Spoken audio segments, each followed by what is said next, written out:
of words escalates over using Bharat instead of India. Congress and BJP are at loggerheads, while the BJP is... नमस्कार दोस्तों, आपका स्वागत है YouTube channel में। जैसा कि आप सबको न्यूज़ और सोशल मीडिया से पता चल रहा है, देश भर में एक ही मुद्दा चल रहा है, इंडिया वर्सेस भारत। विष्णु पुराण में कहा गया है, उत्तरम यत् समुद्रस्य हिमाद्रश्चैव दक्षिणम वर्ष तद भारतम नाम भारतीय यत्र संतति। इंडिया हटाने को लेकर एक बार फिर घमासान शुरू हो गया है। संघ प्रमुख मोहन भागवत। ये सब स्टार्ट होता है जब राष्ट्रपति भवन ने 9 सितंबर को G20 डिनर के लिए प्रेसिडेंट ऑफ इंडिया की बजाय प्रेसिडेंट ऑफ भारत के नाम पर इनविटेशन भेजा। इसका काफ़ी पॉलिटिशियंस जैसे असम के मुख्यमंत्री हिमंत बिस्वा, शिक्षा मंत्री धर्मेंद्र प्रधान, आरएसएस के मुख्य मोहन भागवत, सांसद नरेश बंसल ने इसे गुलामी का प्रतीक बताया।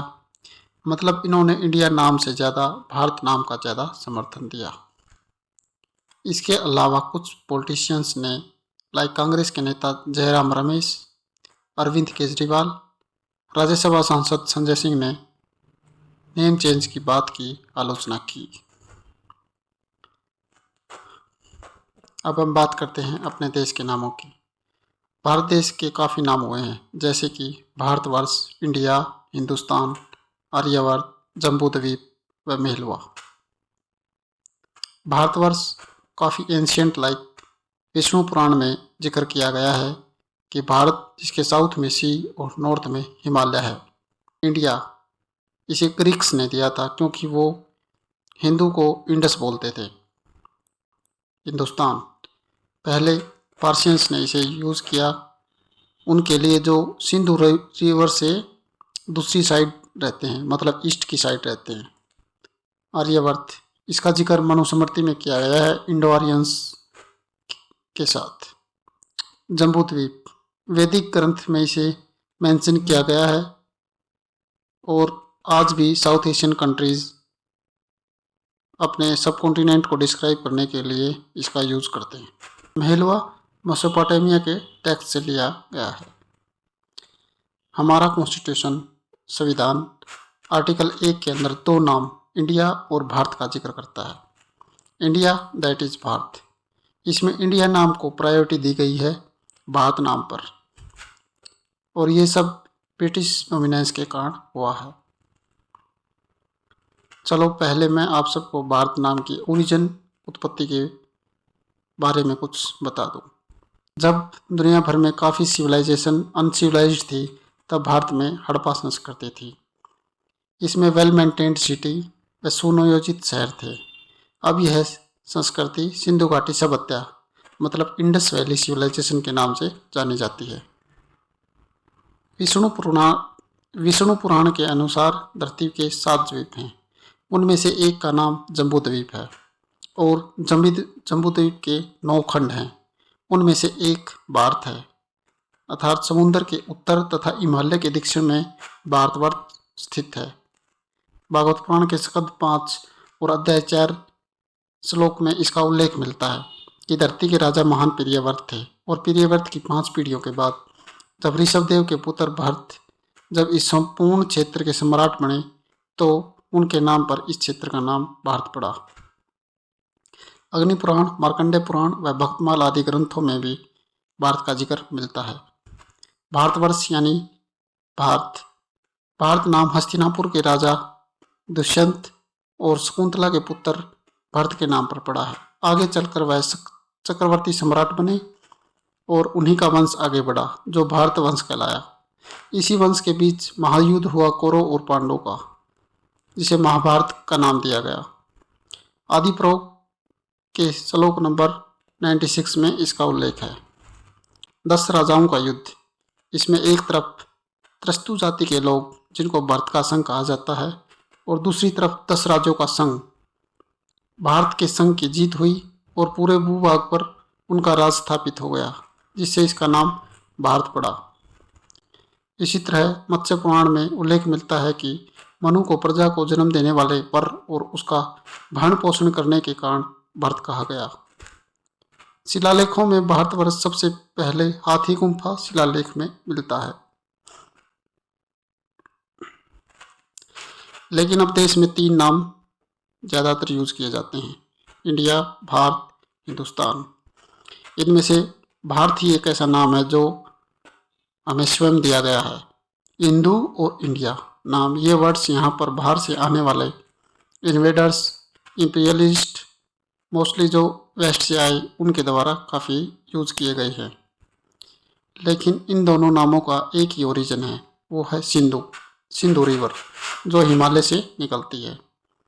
संस्कृत भाषा में सिंधु का मतलब है सागर या नदी। इसलिए जब पर्शियंस, जो भारतीयों के काफ़ी क्लोज हैं, जब वो यहाँ आए तो उनको सिंधु के फर्स्ट लेटर एस को बोलने की जगह एच बोलना स्टार्ट कर दिया। और इसी तरह टाइम के चलते नाम सिंधु से चेंज होकर हिंदू हो गया। और ये सब 600 से 300 BC की बातें हैं। इसी तरह विदेशी शब्दों के उच्चारण में आने वाली कठिनाइयों के कारण भी जगह के नामों में फ़र्क आ जाता है। और भी एग्जाम्पल हैं, जैसे सोमा को फारसी लोग होमा बोलने लगे, हाउमा बोलने लगे, सप्ताह को हफ्ता, सप्तसिंधु को हफ्तिंदु।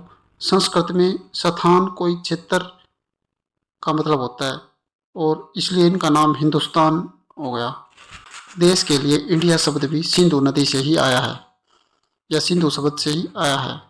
फारस से हिंदू शब्द ग्रीस चला गया, जहाँ पूरे देश को इसकी सबसे पश्चिमी नदी के कारण जाना जाने लगा।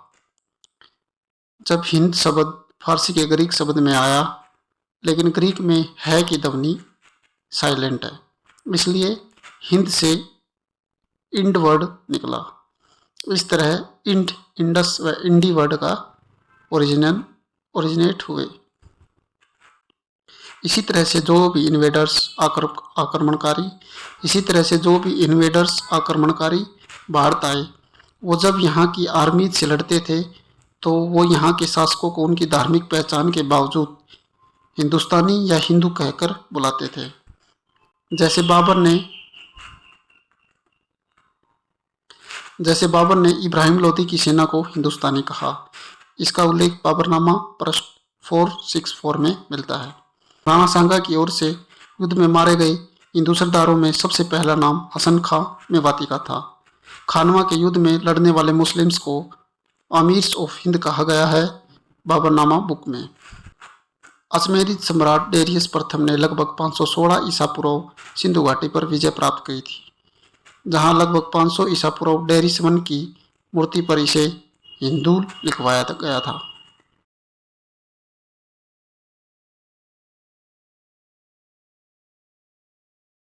हीरोडोटस, एक ग्रीक हिस्टोरियन और जियोग्राफर, 440 BC में बताया कि इंडिया पूर्व की साइड है और सनराइज के काफ़ी निकट है, मतलब सूर्य के काफ़ी निकट है।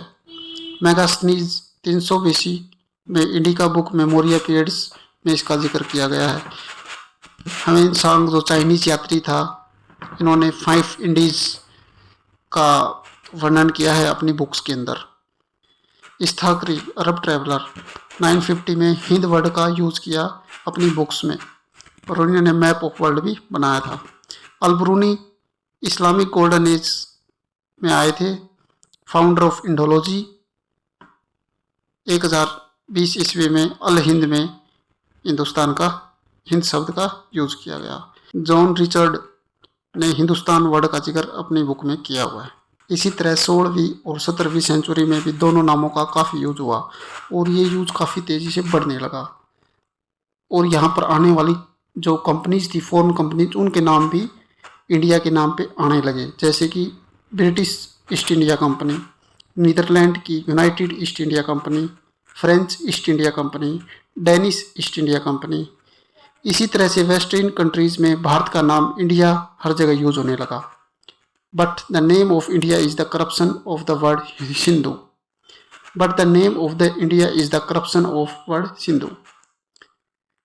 विभाजन के 8 सप्ताह बाद जिन्ना ने भारत के गवर्नर जनरल लुइस माउंटबेटन को लिखा, Hindustan adopting the name India was misleading and is intended to create confusion।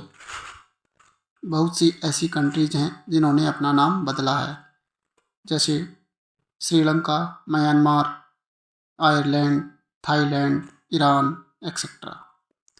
हमारे देश में अब से पहले भी नाम चेंज को लेकर काफ़ी बातें या मतलब कन्वर्सेशन हुई हैं। 2010 और 2012 में कांग्रेस के सांसद शांताराम नाइक ने 2 प्राइवेट बिल पेश किए थे। इसमें उन्होंने संविधान से इंडिया शब्द हटाने का प्रस्ताव रखा था। 2012 में यूपी के समाजवादी पार्टी के नेता सीएम मुलायम सिंह यादव ने भी भारत नाम रखने के लिए एक प्रस्ताव उत्तर प्रदेश की विधानसभा में लाया और इसे मेजोरिटी से पास करवाया था। 2014 में योगी आदित्यनाथ ने भी एक बिल पास करवाया लोकसभा में और कहा कि कॉन्स्टिट्यूशन को अमेंड करने के बाद इंडिया का नाम हिंदुस्तान रखने की पेशकश की। मानसून सेशन में बीजेपी एमपी नरेश ने डिमांड की इंडिया वर्ड को कॉन्स्टिट्यूशन से हटाया जाए। इसके बाद हरनाथ सिंह यादव ने भी कॉन्स्टिट्यूशन अमेंडमेंट की बात की और इंडिया को भारत में रिप्लेस करने के लिए कहा इंडिया वर्ड को। PIL Bharat should be used for all purposes instead of India. मार्च 2016 भारत के मुख्य न्यायाधीश TS ठाकुर ने महाराष्ट्र के कार्यकर्ता निरंजन बटवाल से कहा कि चुनाव उनका है, वे अपने देश को भारत कहें या इंडिया कहें। PIL India be dropped from constitution and country be referred as Bharat. जून 2020 मुख्य न्यायाधीश बोबडे ने याचिकाकर्ता नमक की ओर इशारा करते हुए जवाब दिया कि भारत और इंडिया दोनों संविधान के लिए नाम है और संविधान में भारत को पहले ही भारत कहा जाता है। चलो देखते हैं कि गवर्नमेंट कैसे इसको बदल सकती है, हटा सकती है या अमेंड कर सकती है। इसके लिए आर्टिकल 368 में संविधान को अमेंडमेंट करने की मतलब संशोधन करने की अनुमति दी गई है। इसके बाद लोग आर्टिकल 1 में संशोधन करने के लिए बिल लाना होगा सबसे पहले। उसके बाद आर्टिकल 1 में संशोधन करने के लिए केंद्र सरकार को कम से कम 2/3 बहुमत की जरूरत होगी। लोकसभा में इस समय 539 सांसद है, लिहाजा अनुच्छेद 1 में संशोधन का बिल पास कराने के लिए 359 सांसदों का समर्थन चाहिए होगा। इसी तरह राज्यसभा में 239 सांसद हैं और वहाँ बिल पास करवाने के लिए 159 सदस्यों के समर्थन की जरूरत होगी। जय हिंद।